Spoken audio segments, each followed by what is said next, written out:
ఫిషరీ.న్యూస్కి స్వాగతం.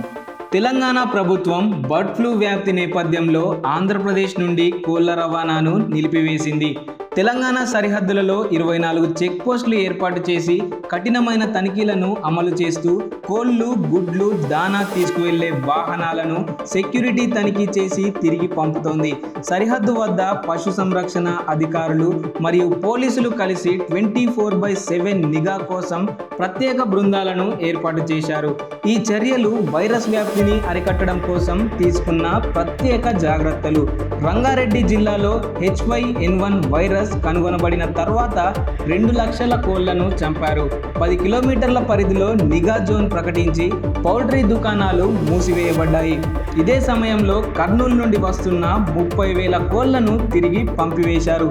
ఈ సంఘటన నేపథ్యంలో రాష్ట్ర పౌల్ట్రీ ఇండస్ట్రీ దాదాపు 30 కోట్ల నష్టాన్ని చవిచూసినట్టు అంచనా.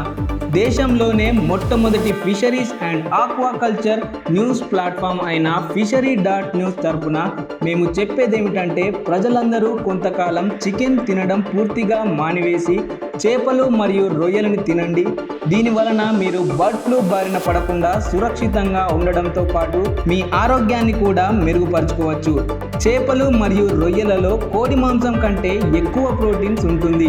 అలాగే ఒమేగా 3 ఫ్యాటీ యాసిడ్స్ లాంటి పోషకాలు పుష్కలంగా లభిస్తాయి. వీటిలో ఉండే విటమిన్స్, మినరల్స్ మరియు మైక్రో న్యూట్రియంట్స్ మీ శరీరానికి ఎంతగానో మేలు చేసి మీ జీవక్రియని సంపూర్ణంగా ఆరోగ్యవంతంగా చేస్తాయి.